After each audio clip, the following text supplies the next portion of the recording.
My brothers and sisters,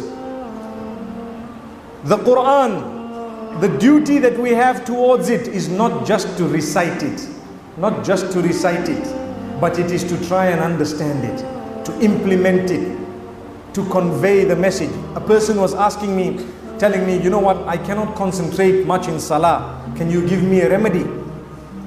Concentration in Salah, you see, Shaitan is an expert in his field. You know, he has a PhD in his field. Shaitan has a very high degree in his field. You know what he does?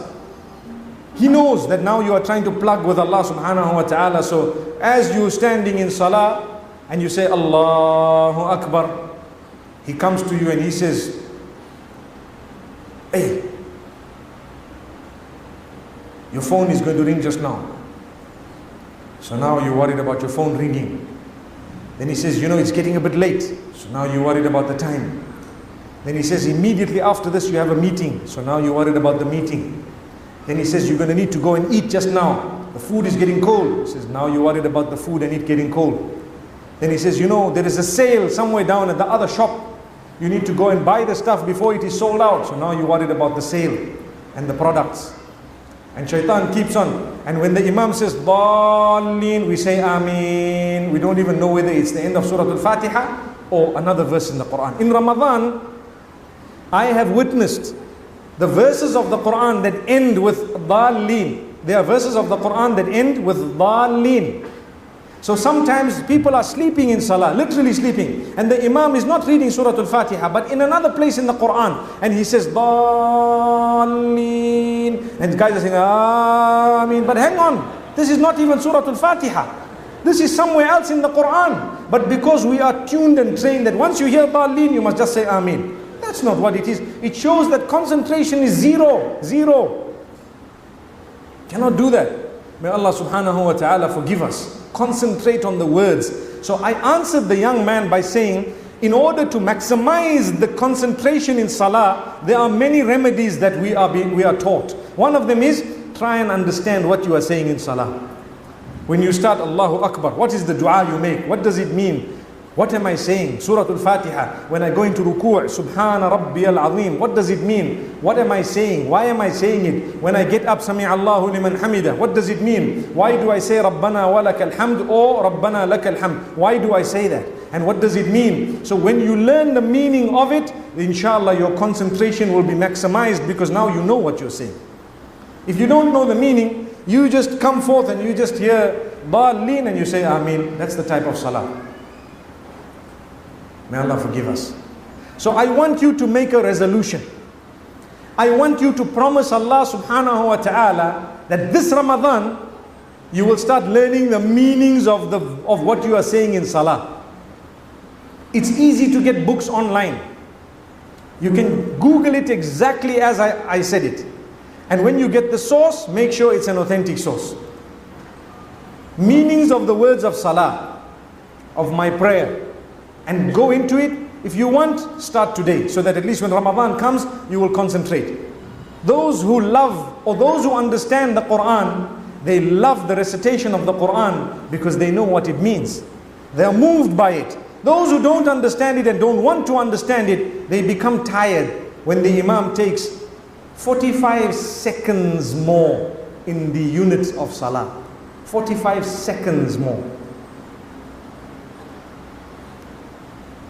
May Allah subhanahu wa ta'ala forgive us. We are worried about seconds and minutes. I promise you the amount of people who look at their clocks when it comes to Salah, Taraweeh in Ramadan is unbelievable. I think we should be having a notice on every masjid door to say, like you remove your shoes, leave your watches outside. No time must be told inside this masjid. That's it. We would enjoy our prayer much more. Leave your watch at home. Don't look at the time. This is Allah. But a lot of us time. I remember reading Salah, and I remember clearly there was a man next to me, and every little while he looks at his clock and he's shaking his head. And I'm thinking, what's going on? You in Salah, the Imam is reading, you're looking at your clock and shaking your head. Instead of Abdullah, you've become Abdul Clock. May Allah subhanahu wa ta'ala forgive us. There are many Abdul clocks that appear in Ramadan. We're worshipping the clock every little while. Look at it, look at it. Yes, if there is something really wrong, like for example, the Imam starts reading a long surah and he just doesn't end. Maybe you might want to raise the issue to say, mashallah, you read very well, alhamdulillah. Or you want to raise it with someone to say, I think it was a little bit long because there are some old people, there are some children, there are some this and that, whatever, but in a nice way. But if for every small thing, you see there is a hadith that says the Imam must be considerate of the elderly. That does not mean he must read alif, ba, ta, tha and go down. No.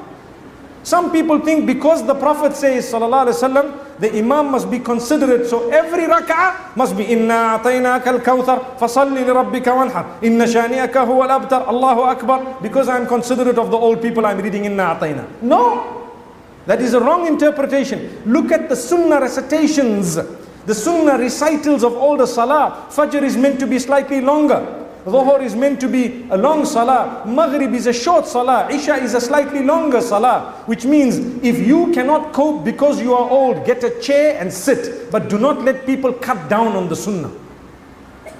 I hope we've understood the meaning here. People misinterpret it. Some scholars also misinterpret it. They say, brother, you're reading too long. Brother, I'm reading the sunnah. This is the sunnah recitation. I'm supposed to be reading these surahs or this length in salah. And in Taraweeh, for example, well, let's talk about Salah and Farad first. So, if you want me to, if I'm going beyond the Sunnah, you can encourage me to cut to the Sunnah. But if you want me to read Inna A'tayna every single Salah, then trust me, that is not what is meant by the Hadith, which says, take into consideration the elderly and the women and the children and so on, and the sickly. May Allah forgive us. So, let's become a little bit more active when it comes to acts of worship. When there is a football game, we get excited. We will watch the match up to late at night. And we don't mind. World Cup season comes, the whole month we are watching. We've got our teams. We are following people we don't know. And we are following people, if they saw us, they wouldn't even want to know us. And we're following them like they're our gods. Astaghfirullah. And when there is a season of Ramadan, which is more important than the World Cup season, we're not interested. I'm not saying you're not allowed to know what's happening with sports and to participate perhaps within beautiful limits and so on. You can. You should to a certain extent, but don't get carried away. Never get carried away. You understand your limits. Understand that you have priorities. Prioritize and Allah will open your doors.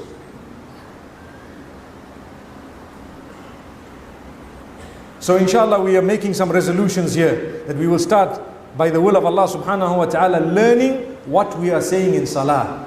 Is that fine? Have we agreed? Alhamdulillah. Alhamdulillah. I hope and pray that you will hold yourself accountable for your own yes. Maybe that's why some of us just kept quiet, isn't it? Have we all agreed? Yes. MashaAllah. Remember, you said yes. When you look in the mirror, tell yourself, I said yes. I said yes. Let me go back. So every time you look in the mirror, remind yourself, hey, I said I will learn the meanings of salah. We read 5 salah a day. I hope so. Some of us just read 4 and 3. Some read 2. Some read 5 a week. Some read 5 a year. When we say there is Muslims should read 5 salah. Some people translate it as a day, a week, a month, a year. One wonders a lifetime. Allah knows best. May Allah forgive us. It is every single day. Wallahi, the benefit of prayer is huge. It is so big that you won't believe it does for you. It brings about calmness. When you can go into the prostration position known as sajda for the sake of Allah, and you can declare His praise in that position and remain in there with a beautiful feeling, you see how you feel when you get up. You feel like Allah is yours and you belong to Allah. And that is the case. You feel so good. When we feel far from Allah, it's because we are the ones who've distanced ourselves. We don't want to read 1 line a day. I told you 1 line of the Quran a day. 1 line. No one can say that that's too much.